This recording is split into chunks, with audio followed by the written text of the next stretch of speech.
Kia's EV6 has long been difficult to ignore in the affordable part of the mid-sized EV segment, but competition has stiffened in recent times, hence the need for this smarter, classier feeling, longer-ranging, facelifted model. Can it keep this bold Korean maker on the podium in this challenging segment? We're going to find out.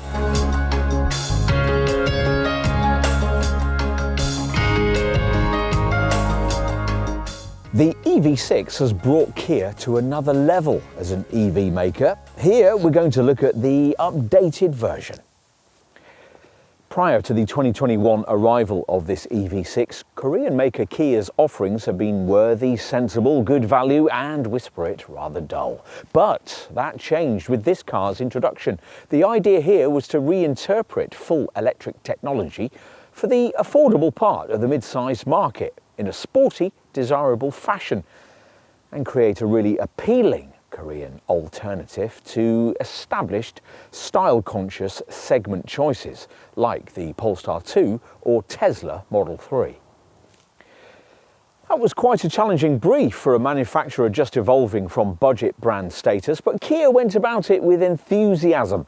A great advantage lay with its access to the Hyundai Motor Group's advanced 800-volt eGMP platform, which the EV6 would share with its similarly engineered close cousins, the Hyundai Ioniq 5 and the Genesis GV60. And the design team built on this sure foundation with distinctive looks and, surprisingly, accomplished handling. By 2024, though, other rivals were fronting up with smarter looking cabins and better EV mileages, hence the need for an EV6 facelift package that addressed both these things with a smart exterior refresh. That's what we're going to try here. Has it all been enough to keep this Kia in top class condition? Well, as usual, you'll need the industry's most comprehensive review, the car and driving road test, to find out.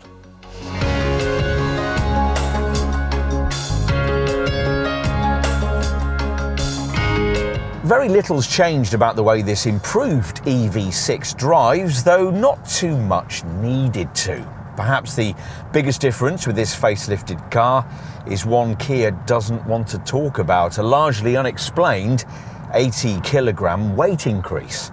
No part of which is down to the biggest engineering change here, a new slightly larger capacity 84 kilowatt hour battery, which is fractionally lighter than the old 77.4 kilowatt hour unit, but more importantly boosts driving range by a very useful amount, from 328 to 361 miles in the base 225 bhp rear driven version. This makes 62 mile an hour in 7.7 seconds, nearly half a second slower than before, thanks to that extra weight. As before, there's also the option of having your EV6 with an electric motor on both axles, rather than just one at the rear, creating the all-wheel drive model we're trying here. With this, the extra little 74 kilowatt motor at the front boosts total output to 320 brake horsepower, which provides for 62 miles an hour in 5.3 seconds and nearly twice the amount of pulling power, 605 newton meters, on the way to the 114 mile an hour top speed that all versions of this Kia share. Range with an all-wheel drive EV6 is up to 339 miles, up from 314 before. This isn't one of those EVs that hurls itself away from rest or catapults itself at the horizon, which for us is a good thing, the delivery of torque and speed here being pleasantly linear and combustion-like. If you want an EV6 that does kick you in the back away from rest, Kia will attempt to sell you a top GT model with a twin motor output, uprated 641 bhp and a thumping 740 newton meters of torque. But you don't really need that GT model's manic speed. Rest to 62 mile an hour in just 3.5 seconds en route to 162 miles an hour. And you don't really need its standard adaptive damping system either, because the passive frequency selective mechanical springs that feature on standard EV6s, which can't be upgraded, combine with a multi-link independent rear suspension to produce an actually very well judged quality of ride over poor surfaces. There are various drive modes, Eco, Normal, Sport and the My Drive Auto setting, plus a Snow option above base trim. none of which improve the rather gloopy feel of the steering. But the 6 available brake regeneration settings, most operable by the steering wheel paddle shifters, are effective, including a fierce E-pedal setting, and careful use will get you somewhere near the quoted combined cycle drive range figures. Should you wish to throw economic caution to the wind and push along through your favourite back doubles, this Kia's remarkably agile given its prodigious weight, certainly more so than its similarly engineered Hyundai Ioniq 5 close cousin. Refinement's good too, though as usual with new cars these days, as you drive in and out of town limits, the cabin peace is frequently disturbed by the usual annoying symphony of bings and bongs. We understand why car makers need to fit these features, but we don't understand why they can't make them easier to switch off. There's no silly selectable EV soundtrack option like you get from some other models in this segment, but in this top spec form, the EV6 does offer an active sound design feature that more subtly gives audio feedback through the stereo speakers that rises and falls with the perambulations of electric motor output via 3 different so-called soundscapes. That's another piece of technology you might tire of quite quickly. As a whole though, this EV6 should fit into your life nicely, especially in this updated form.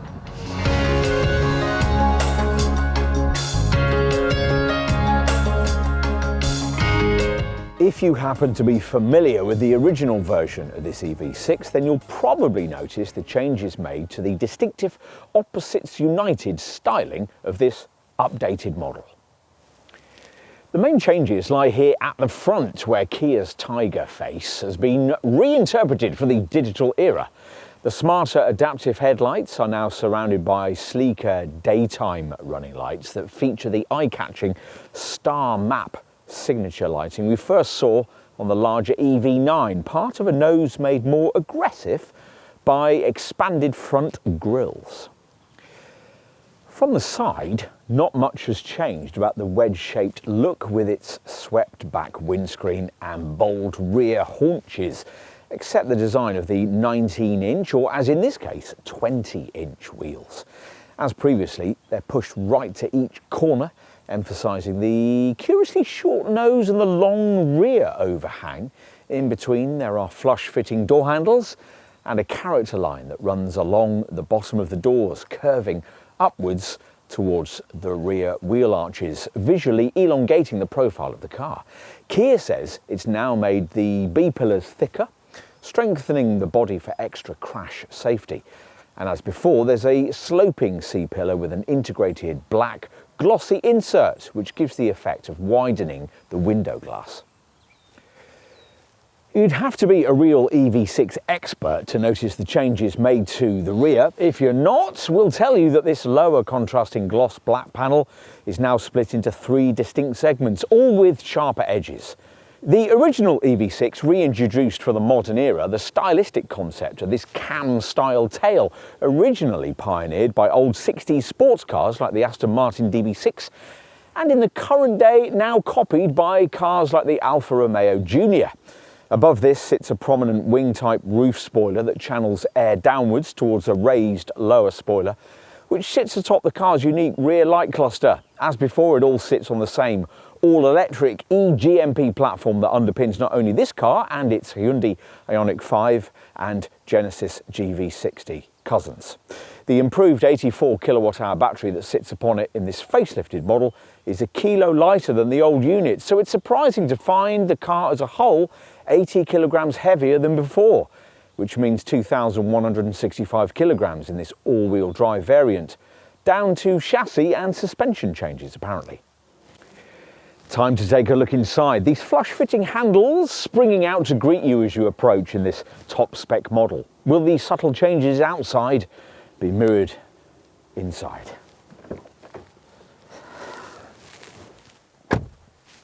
Pretty much yes. When we first tried an EV6, we quite liked the avant-garde design of this cabin, but it didn't feel particularly premium. To try and achieve a bit of that with this updated model, Kia's added a new ambient lighting system that accentuates the horizontal design of a dashboard, now featuring more elegant patterning. Some of the plastics on the centre console have been updated and the brand's replaced all the previous rather cheap-feeling, smudge-worthy, glossy piano black surfaces with a much nicer brushed, textured finish. The steering wheel's been restyled too, with this 3-spoke design if you avoid bass trim, though its two-tone colouring might be something of an acquired taste. Unusually, Kia's decided to put the drive mode button on its lower spoke. Otherwise, things are as before, which means that your initial attention will probably be taken by this 2-part floating centre console and by the fact that it doesn't join onto the dashboard ahead, which adds a very spacious interior feel.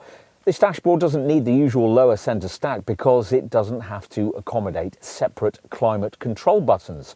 Not because these have been hidden away on the upper touchscreen, though you can find some there, but because this clever, narrow, lower multi-mode display flicks from infotainment monitor shortcuts to ventilation functions at the press of a button. The arrangement's not ideal, but the functionality works well. The driving position is lower and more car-like than you'd expect from a crossover, and the steering column's at quite a sharp angle, so it all feels a bit different, but nothing you couldn't quickly adjust to.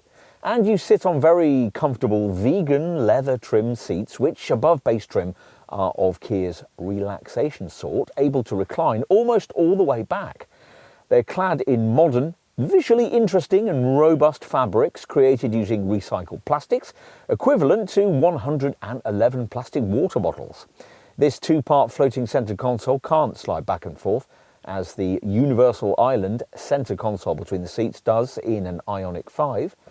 But as a piece of design, it works really well, bringing functions you'll frequently use, start button, heated seat selectors, even a wireless charging mat on which your mobile phone can sit, exactly where you'd ideally want them. As is the current trend, 2 giant 12.3-inch screens linked together for the infotainment and instrument displays. The curved driver display screen you view through the wheel retains its curious corrugated roofing sheet-style interface layout, which means it still can't show full screen mapping, and there remain rather too many tiny digits along its lower level for things like battery charge, chosen recuperation, and drive modes, temperature and energy consumption. But once you've adjusted to all of that, this setup works pretty well. And if you stretch to this top trim level, you get neat little circular rear camera screens that flash up on either side of the instrument cluster when you activate the indicators. With the same top trim, it works in conjunction with an augmented reality head-up display setup that projects all kinds of key journeying information onto the windscreen in front of you as you drive. Everything else is on this central curved touchscreen navigation screen, now improved with extended networked navigation functionality, over-the-air updates and wireless activation for Apple CarPlay and Android Auto. As usual with Hyundai Motor Group models, this central display has 2 main home screen pages, one simple uncluttered one with a battery graphic, range, temperature, audio and navigation, or you can swipe across to a display full of little icons, all of which can be moved about to your preferences, much like your phone. You can also create a split screen format, say with EV and audio info, and there's a comprehensive EV section for your charging regime with a beautifully concise home screen that tells you at a glance pretty much everything you really need to know. What else? Well, your all-round view is fine at the front, but to the rear it's somewhat compromised by the huge rear pillars and rising window line, so it's good that a rear view camera and rear parking sensors are standard across the range, while mid-range GT line trim adds front sensors as well. This top GT Line S version includes an excellent 360-degree bird's-eye view surround camera and can even be parked remotely by key fob buttons while you stand outside, which looks very impressive and might be very helpful if you have to park in a very tight space that will make it difficult to open the doors. Let's finish up front here with a look at cabin storage. Now, earlier we mentioned this 2-part floating centre console which offers a huge deep lower tray, big enough for bags or laptops, and has a 12-volt socket and a USB-C port. A couple of further power ports, a USB-A point and a USB-C socket, sit just beyond its lower edge at the base of the main dash. The top part of the centre console has twin cup holders and a 15-watt wireless charging mat. Because stowing stuff in that lower section leaves your belongings in open view and in an area where they'll tend to slide around, you might prefer to put smaller items in this big 10.5 litre glove box, which has an inner tray. They're unlikely to fit in the tiny door bins, which, though flock lined and beautifully lit, are really little more than bottle holders. Okay, let's take a look in the rear, which ought to be comfortable given that the EV6 has a substantial 2.9 metres of length between its axles. Sure enough, once in the back, legroom is generous. There's 990 millimetres of it, in an area that would feel even more spacious if it was easier to slide your feet beneath the seat ahead. And because there's no central transmission tunnel, it'd be easy to take a third centrally positioned adult back here if you needed to, but then you wouldn't be able to use this centre armrest with its twin cup holders. Headroom is less impressive, an issue exacerbated by the fact that these rear seats are set a little higher than those at the front, and even more in this case because a sunroof's been fitted, taking further precious millimetres of ceiling room. This shouldn't be too much of an issue unless you're fairly tall, and the seat backs do recline to ease the problem for loftier folk. That higher floor means your knees are slightly higher than they'd normally be and your thighs a little less supported, so bear that in mind if you'll be using your EV6 for longer trips. These tiny rear quarter-light windows are rather strange, as are the little USB-C port tabs on the front seat back sides, and the fact that centre vents are missing, relocated to the B-pillars. You get bottle holders in the doors, individual overhead lights and coat hooks in the grab handles. Right, let's finish with a look at luggage space. Pausing on the way to activate something that, on first acquaintance with this car, you might spend some minutes searching for: the charging flap.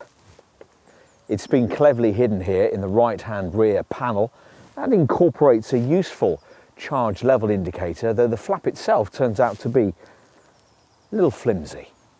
This little lower 250 volt 16 amp socket's interesting. The EV6's charging system has an integrated charging control unit, which, as with the Ioniq 5, makes it possible for this model to offer a clever V2L vehicle to load function, which works via the centre screen selectable utility mode and allows you, via an adapter with a 3-pin socket, to use the car as a mobile power source, powering up other things from its battery. Enough with that, let's finish with a look at the boot, which, rather disappointingly, is only electrically powered if you stretch to top spec trim. The tailgate rises to reveal what looks like a pretty cavernous space, but total capacity is ultimately limited by the high load platform. That huge battery pack has got to sit somewhere, of course. There's 490 litres of cargo space, or 480 litres in this GT Line S model, thanks to extra space taken up by the Meridian sound system subwoofer. There's an underfloor section too, though most of it's so shallow it'll only really be of much use for a charging cable or items that you'd recently run over. Kia hasn't bothered to favour you with bag hooks, and there's only one rather dim load area light, but you do get a 12 volt socket on the left, the usual 4 tie down points, and little recessed areas to the left and right so that you could easily insert the parcel shelf when not in use. Unlike the Ioniq 5, you get a ski hatch as well, so longer items like the aforementioned can be slid through between a couple of rear-seated folk. Push forward the rear seat backs, and though the area won't be quite flat, it does offer up to 1,300 litres of capacity. Not all EVs in this segment give you extra storage space for the charging leads beneath the bonnet. The Volkswagen, Audi, Skoda and Cupra EVs don't, for instance, but you do get that here. If you go for this top all-wheel drive model with its extra front-mounted motor, this frunk space will inevitably suffer to the point where you get just 20 litres of room. It's almost useless for anything other than, say, a slim laptop bag. With more common rear-driven variants, then frunk capacity rises to 52 litres, enough for a charging cable.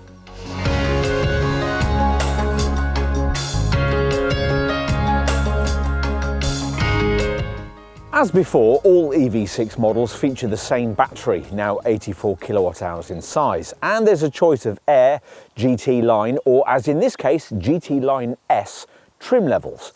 As we filmed in early 2025, prices were starting from around £45,500 for the base Air model, with £3,000 more necessary to graduate to GT line trim, and around £8,000 more needed for this top GT line S spec, costing from around £54,000 upwards as we filmed.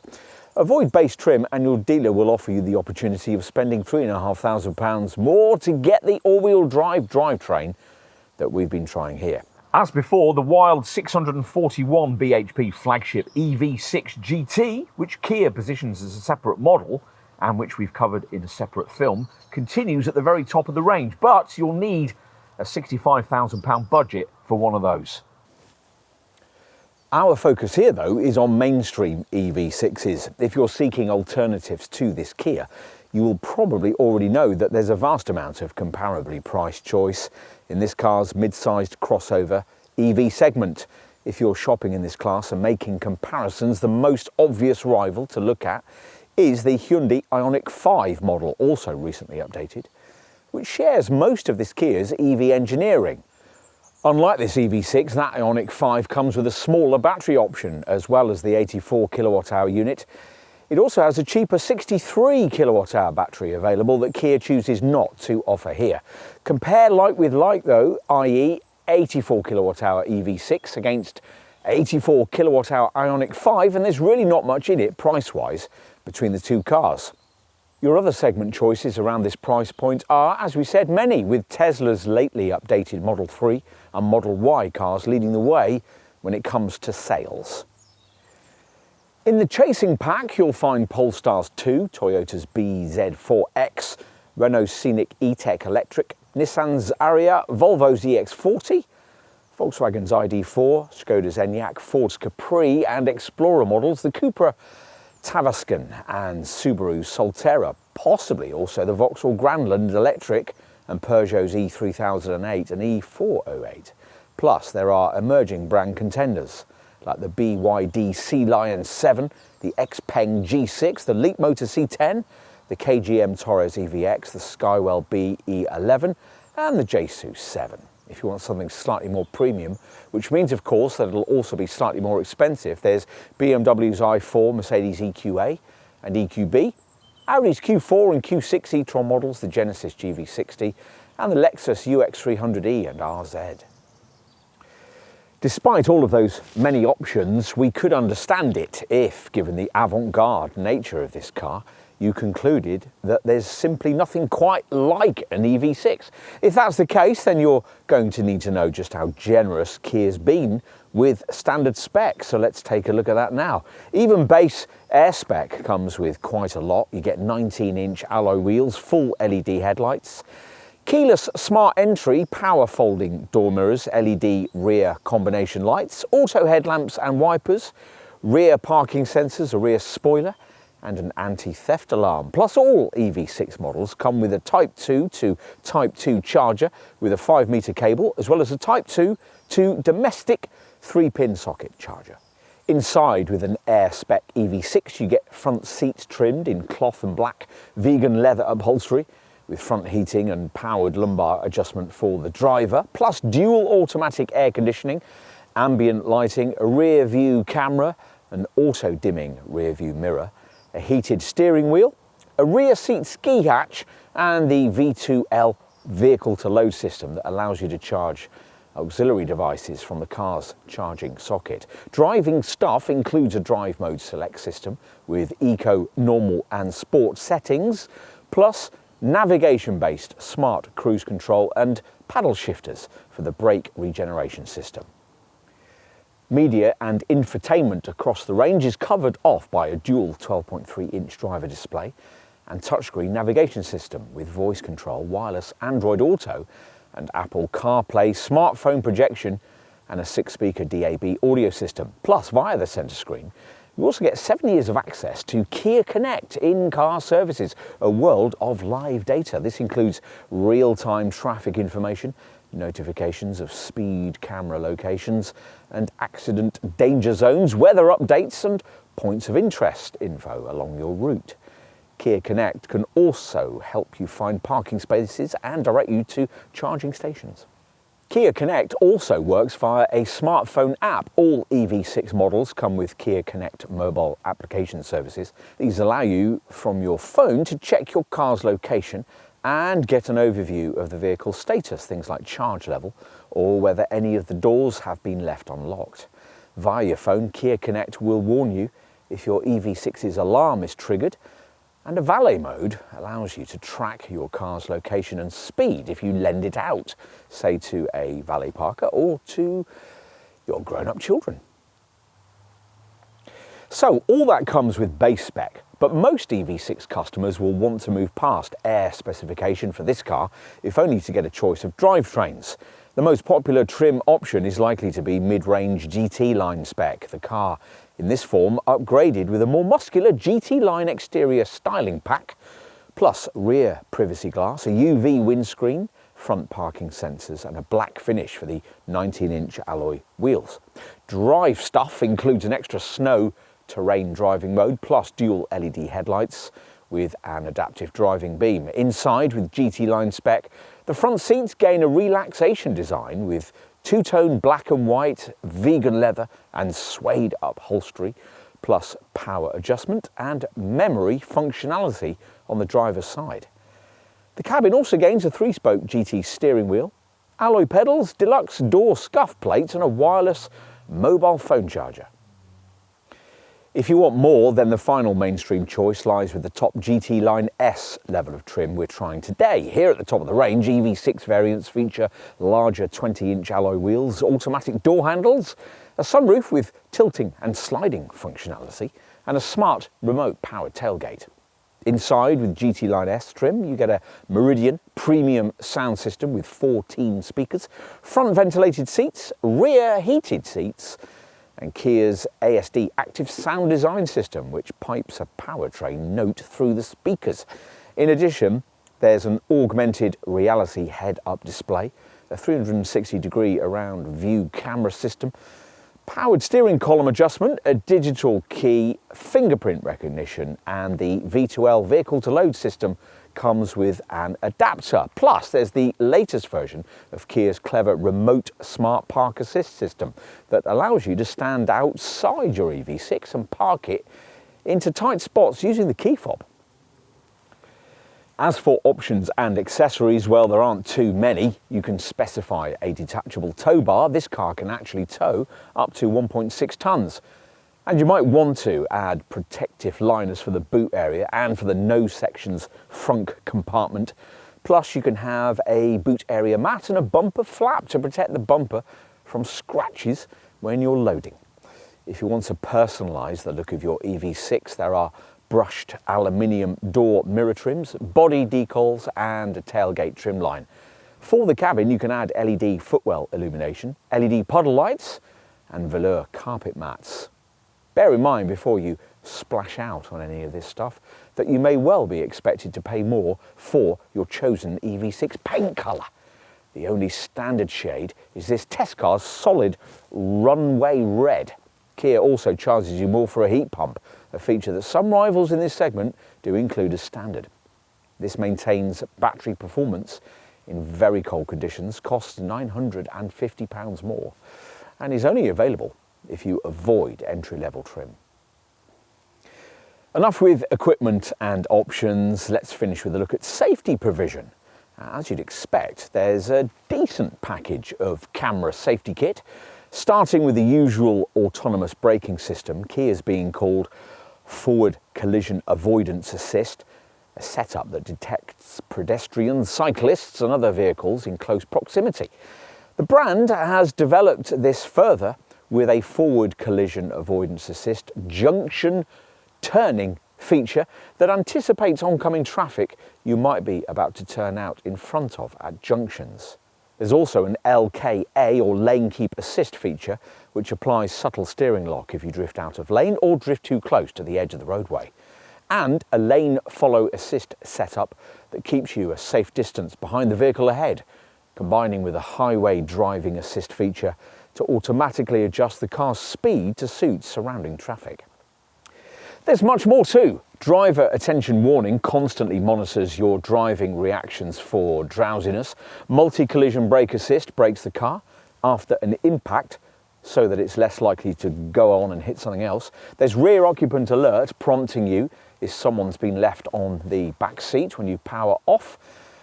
And an intelligent speed limit assist feature uses speed limit info from the traffic sign recognition system to maintain your speed at the posted limit. Plus, of course, all EV6s come equipped with front and side airbags, as well as curtain airbags, and you get a central bag in the dashboard. An e-call system will alert the emergency services with your GPS location if any of these airbags go off in a collision. There's also auto door unlocking in the event of an impact, as well as ABS braking and electronic stability control to help you avoid one in the first place.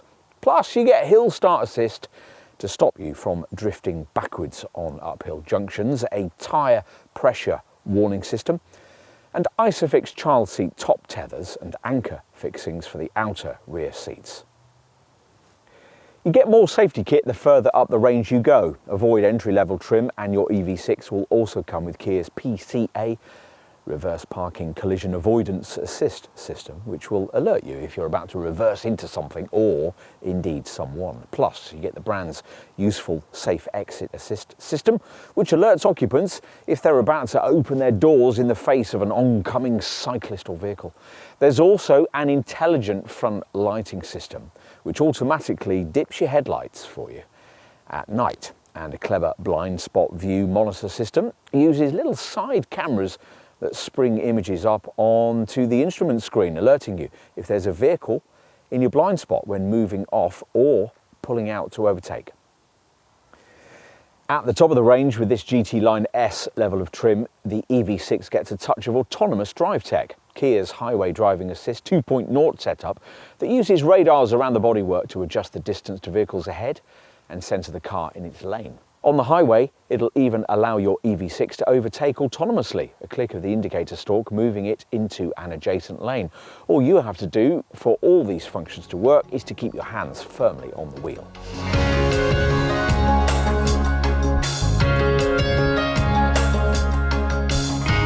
As we told you in our driving section, this car's improved long-range 84 kilowatt-hour battery can take the rear-driven version of this EV6 up to 361 miles between charges, a 10% improvement over the 77.4 kilowatt-hour pre-facelift version of this model. It's a best of 339 miles for the all-wheel drive version, or 324 with the larger 20-inch wheels of this GT Line S spec. In every case, that's enough to get from London to Edinburgh on a single charge. If you're interested in the top GT version, bear in mind that drive range does take a big hit. The top GT variant can manage a range of only 279 miles. Kia claims an efficiency figure of 3.9 miles per kilowatt hour for the rear drive models, or 3.5 miles per kilowatt hour for the all-wheel drive versions. We've been getting around 3.3 miles per kilowatt hour from this all-wheel drive model during this test. Activation of the car's navigation-based smart cruise control setup also helps eke out precious battery mileage. This feature using the navigation system to anticipate upcoming curves or straights on the highway, then automatically adjusting the car's speed for more efficient driving. Bear in mind that, as with all EVs, range rises quite a lot in city driving. Kia quotes a city range figure of up to 443 miles for this all-wheel drive model and up to 475 for a rear-driven EV6. As usual, with an EV, you'll get nowhere near the WLTP rated figures we've just quoted you unless you regularly engage the most frugal of the drive modes, Eco, which significantly restricts performance and climate functions, and make full use of Kia's smart regenerative braking system, which is operated by paddle shifters behind the steering wheel, so drivers can quickly and easily slow the car and recuperate kinetic energy to maximise driving range and efficiency. Sadly, Kia continues to charge more for a heat pump, a lot more, £950, and even worse, restricts this feature's availability to the top GT Line S and GT variants few customers will choose. This fitment, which ought to be standard, scavenges waste heat from the car's coolant system, ensuring that at -7 degrees Celsius the car can achieve 80% of the range that would be possible at 25 degrees Celsius. What about charging? Well, as before, the EV6's eGMP platform allows for 800 volt capability.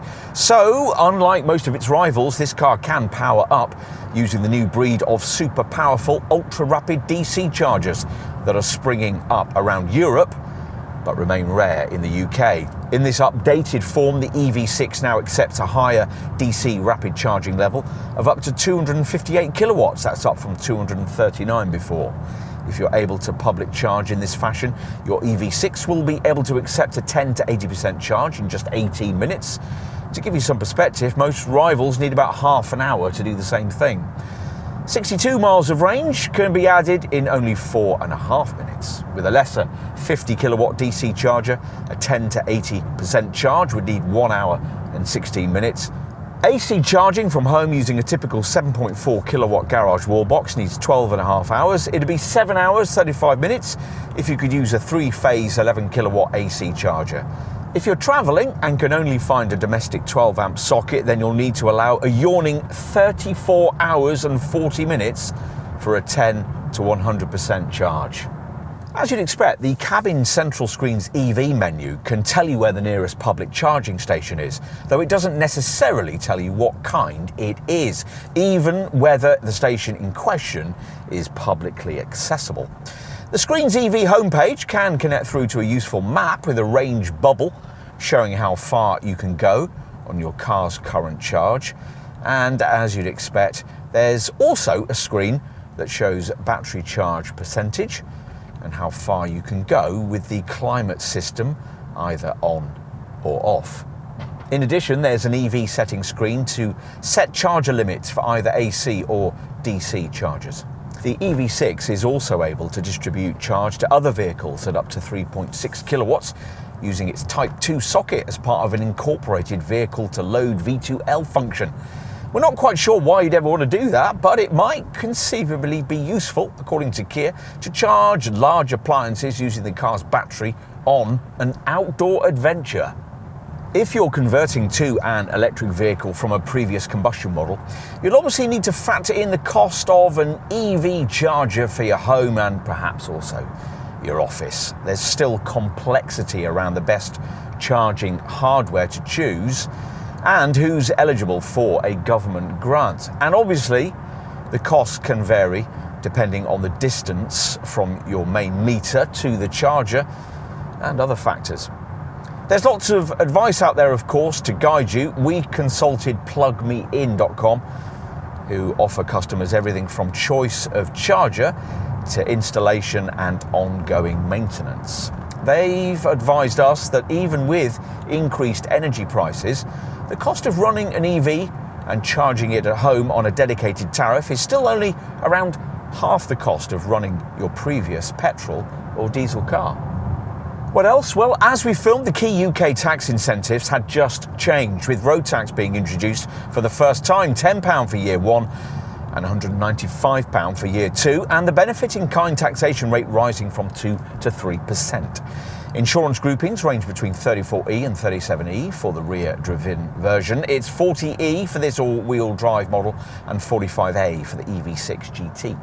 Residual values after 3 years and 36,000 miles are rated in the 47 to 48% bracket, which is fractionally ahead of a comparable Hyundai Ioniq 5. There's the usual impressively long 7-year, 100,000 mile warranty, though these days that's beaten by rival EVs from Toyota and Peugeot. And servicing is once every 2 years or 20,000 miles.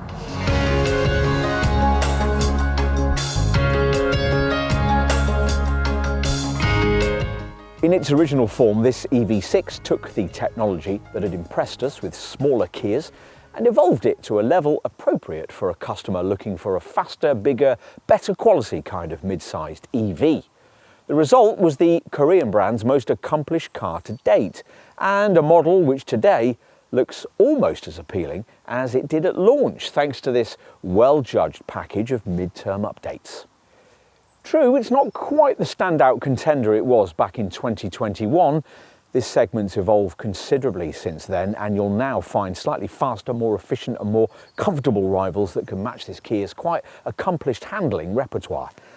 As an all-round package though, the EV6 still remains very difficult to ignore, aided by the bigger battery, sharper looks and slightly better quality cabin provided by this facelift.